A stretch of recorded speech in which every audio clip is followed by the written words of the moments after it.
All right, let's talk about the future, and specifically the year 2026, because it's shaping up to be an absolutely critical turning point for how every business out there deals with AI security. The old rulebook for tech risk, it's just not going to cut it anymore. So let's get right into it. So I want to start with probably the most important question you should be asking yourself right now. Is your AI a black box? And what do I mean by that? Well, it's this idea that you have this incredibly powerful, game-changing tool running inside your company, but you don't really know what it's doing. You can't see what data it's touching or what risks it might be creating second by second. Honestly, this is the #1 problem we all need to solve. So, here's our game plan for this explainer. We're going to break down the 5 key trends that are defining this new reality. We'll start with why 2026 is such a turning point. Then we'll get into how you can actually see and steer your AI. We'll cover the huge wave of regulation that's coming, unpack the hidden threat of what's called shadow AI, and tackle the massive challenge of security at enterprise scale. And then we'll wrap it all up with one final, crucial question for you to think about. Right, so AI is no longer just some cool experiment happening in a corner of the company.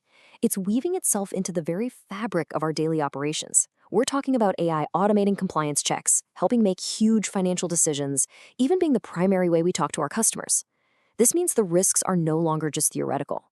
By 2026, an AI screw-up isn't just a tech glitch, it's a full-blown business-critical crisis, and that demands a real strategy, starting now. This slide really lays out the two sides of the coin perfectly. I mean, on one hand, the promise of AI is just enormous. Unbelievable efficiency, the ability to scale like never before, and true innovation.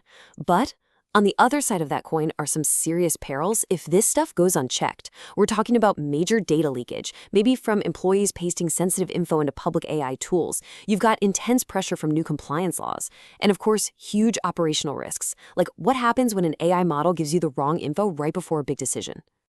So, with stakes that high, how in the world do you manage it all? Well, it really boils down to 2 core ideas.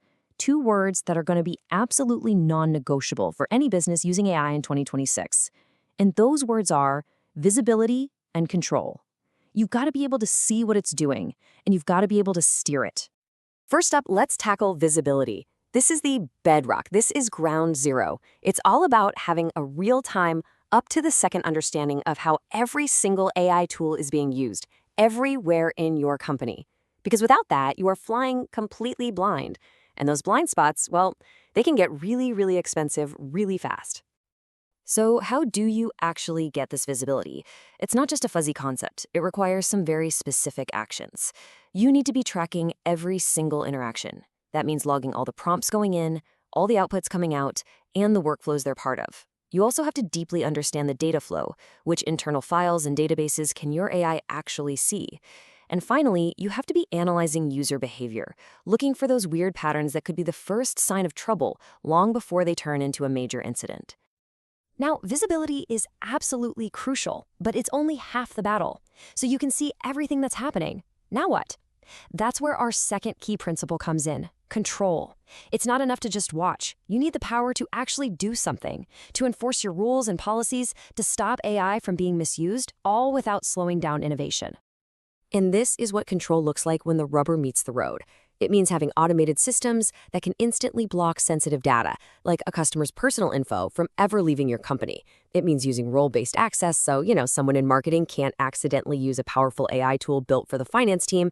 And it also means using AI agents. You can think of them like secure robotic assistants that operate within a safe, controlled sandbox. It's all about protecting the business without killing progress. Okay, our third big trend is the one that no one can afford to ignore. And that's the massive wave of regulation that's on the horizon. Seriously, governments all across the globe are putting AI-specific laws into place, and it's kicking off a brand new era of compliance that every single business is going to have to navigate. This really nails it. By 2026, being ready for all these new rules isn't just about taking a box for the lawyers.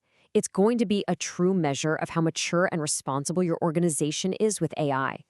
If you can't show that your AI usage aligns with these new legal frameworks, you're not just risking huge fines, but you're risking some serious damage to your company's reputation. All right, let's move on to our fourth trend. This is something that's already bubbling up under the surface, but by 2026, it's going to be a huge problem. I'm talking about the threat of shadow AI. It's this hidden, unmanaged risk that's probably growing inside your organization right now. So what in the world is shadow AI? Well, it's actually pretty simple. It's when your employees, and they usually have the best intentions, they're just trying to be more productive, start using AI tools that haven't been approved or checked out by your company. And every single time they do that, they are completely sidestepping all of your security measures, creating these invisible holes where your company's data can just leak out. And this little chain of events here shows just how simple and how dangerous it is. Step 1. An employee uses some cool new unapproved AI tool to help them write a report. Step 2. In doing that, all of your carefully built enterprise security is just bypassed. And step 3, just like that, sensitive company data is out in the wild, and nobody even knows it happened. It's that easy. This all leads us to our fifth and final trend. As AI stops being this niche thing and becomes totally embedded in everything we do, from HR to product development, the scale of your potential risk, your exposure, it doesn't just add up, it multiplies exponentially. And this chart just illustrates that point perfectly, doesn't it? When you're just dealing with one or two AI tools in one department, the risk is pretty low, it's manageable.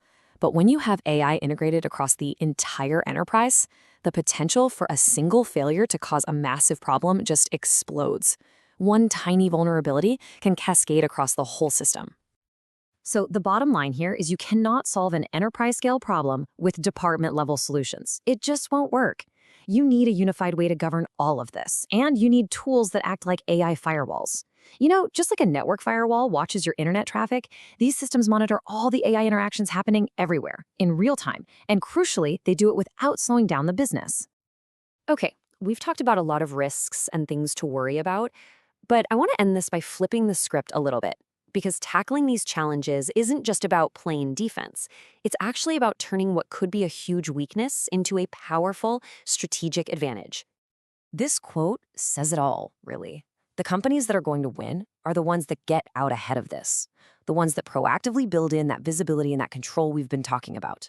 They're the ones who are going to be able to use AI boldly and with confidence because they know they're protected. That's how you turn risk into a real competitive edge. And so we end right back where we started, with the two most important questions you can take back to your team first. Do we know, right now, exactly what our AI is doing? And second, can we control it? Believe me, the companies that can confidently answer yes to both of those questions are the ones that are going to absolutely thrive in 2026 and for years to come.